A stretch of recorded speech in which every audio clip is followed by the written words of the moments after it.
Well, welcome to Whole Bible Study with your host, me, Tad Enoy. Today we're stepping into a question that many people carry, sometimes with curiosity, sometimes with uncertainty, and sometimes with assumptions we have not examined closely. It is the question that shapes how we read Scripture, how we understand Jesus in his own world, and how we understand the Jewish people we meet both in history and in the modern life. What does it mean to be Jewish? More specifically, what did it mean to be Jewish in the time of Jesus, and what does it mean to be Jewish today?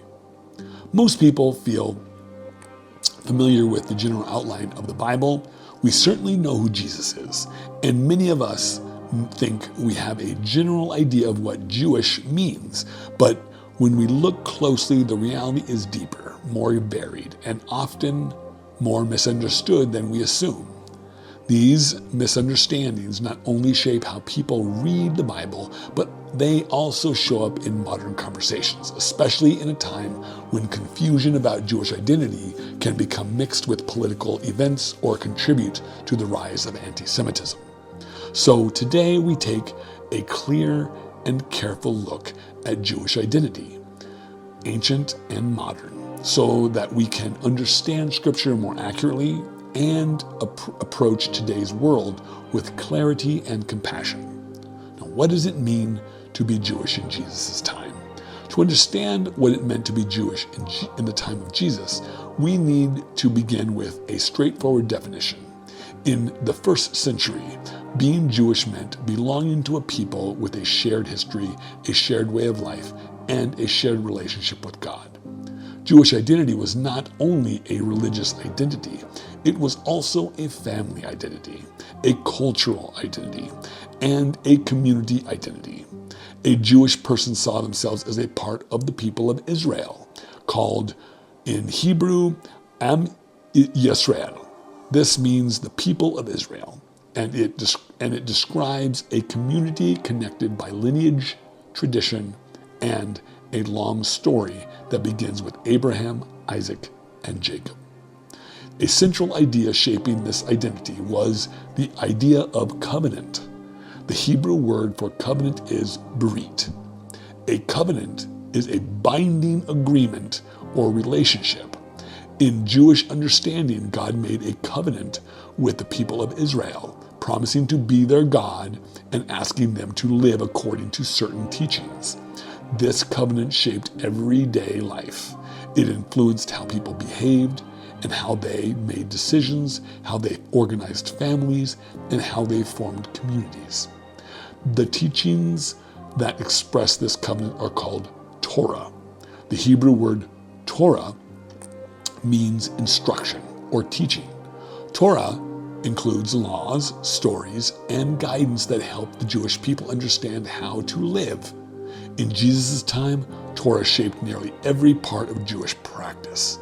It guided Sabbath observance, dietary practice, prayer, festivals, and acts of justice and compassion.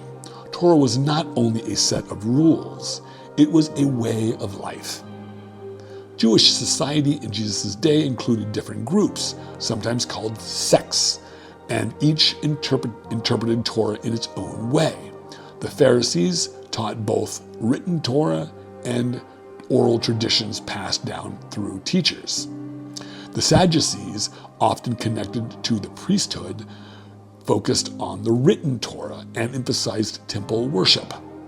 The Essenes lived in separate communities and followed strict purity practices.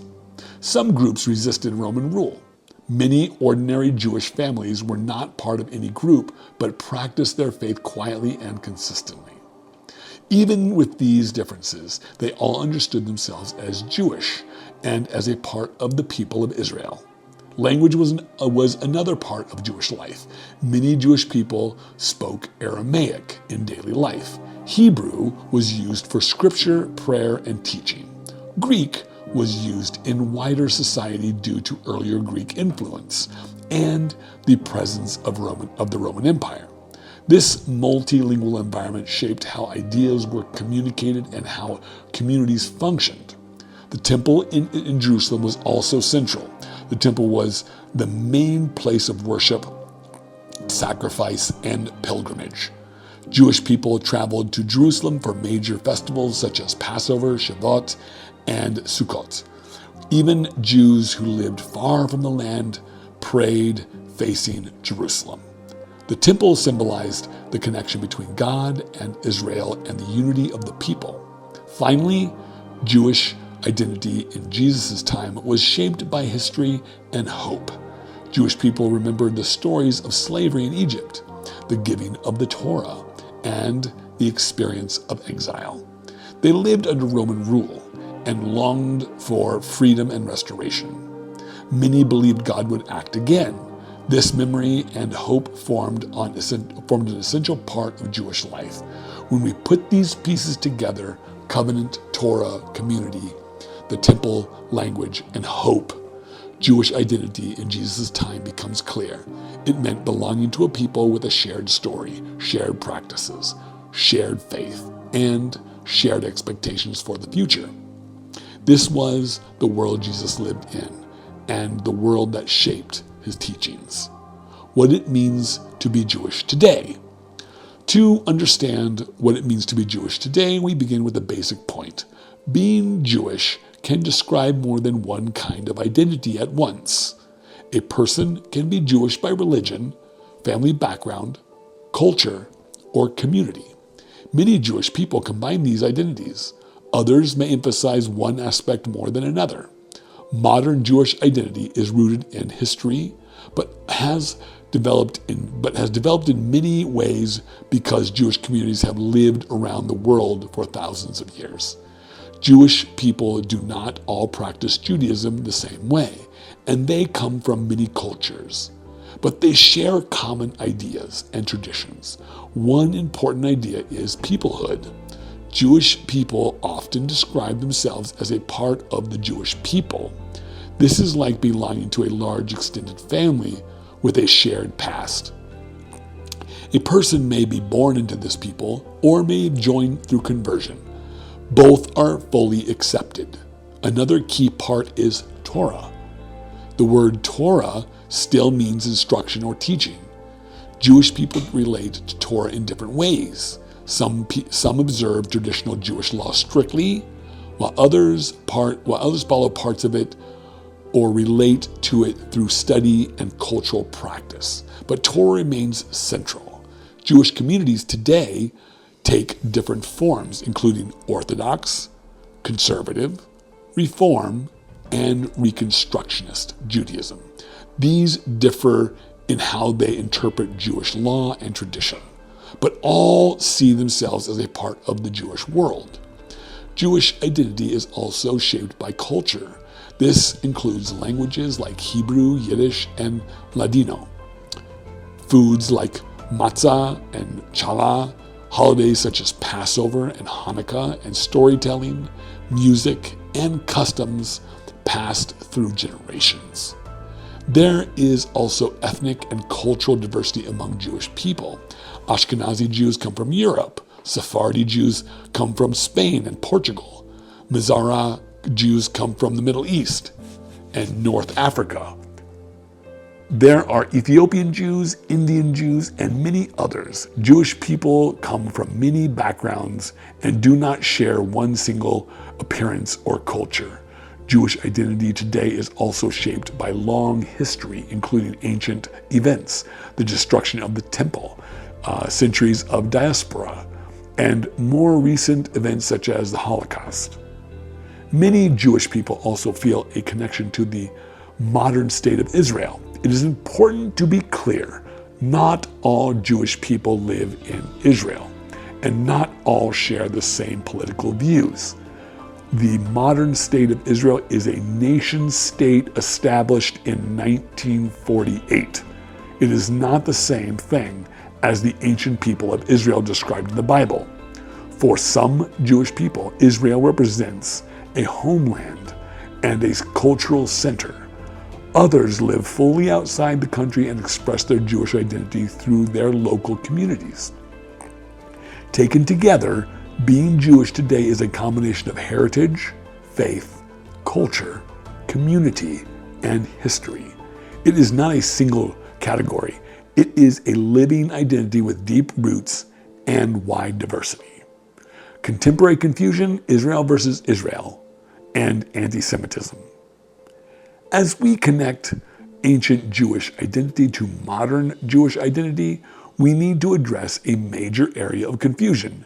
The same word Israel can refer to two different things. If we do not separate these meanings, misunderstandings occur.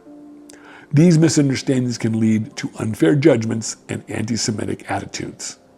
In the Bible, Israel usually means the people of Israel, Am Yisra'el. This means Jewish people, the covenant community, descendant from the patriarchs. This use of the word is about identity, not modern politics. In today's world, Israel often refers to the state of Israel, a modern political nation, state established in 1948. A nation state has a government and political leaders. It includes Jews, Muslims, Christians, and others. It is not the same as the biblical people of Israel. This distinction is extremely important when people confuse the Jewish people with the government of Israel. They may direct political anger towards Jewish people who have nothing to do with these political decisions. This is a form of anti-Semitism. Anti-Semitism means hostility, prejudice, or unfair treatment towards Jewish people because they are Jewish. It includes blaming Jewish people for events they did not cause or holding them responsible for actions of a government they do not control. Much anti-Semitism today grows from confusion. People do not realize that Jewish people or Jewish identity is thousands of years old, while the modern state of Israel is only about 75 years old. People may assume that all Jews are Israelis or that all Israelis are Jews. Neither assumption is correct.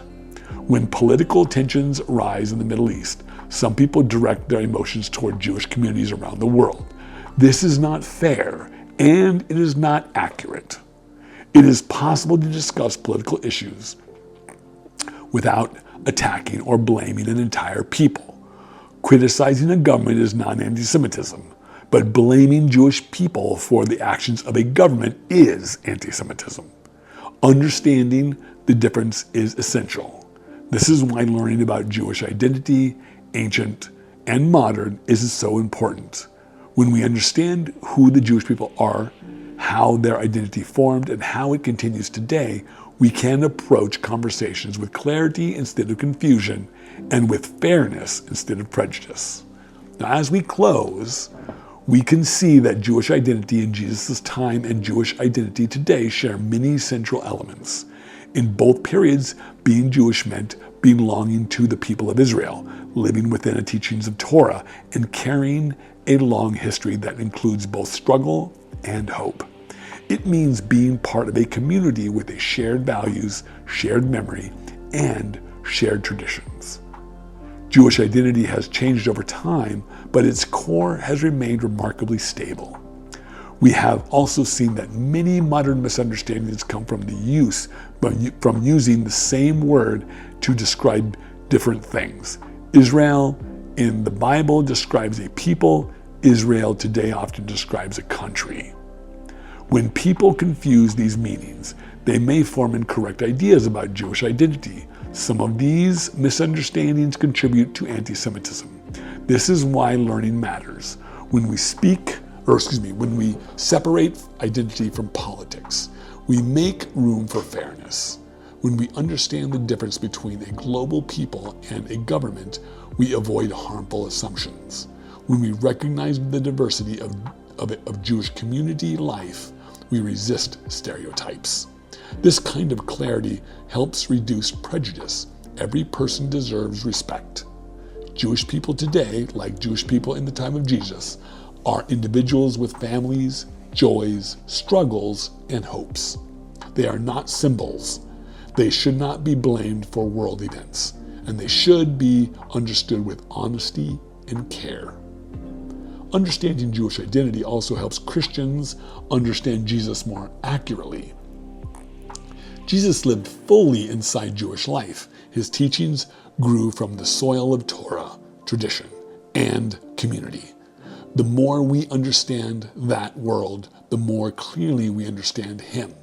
My hope is that this study brings greater clarity, understanding, and compassion. Learning is a powerful tool for peace and for resisting harm.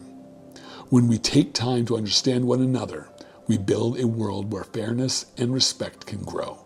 Thank you for joining me in the study. If this speaks to you, I invite you to share it with someone who may benefit from it. Your support of Mustard Seed Ministries helps us continue creating these studies and resources.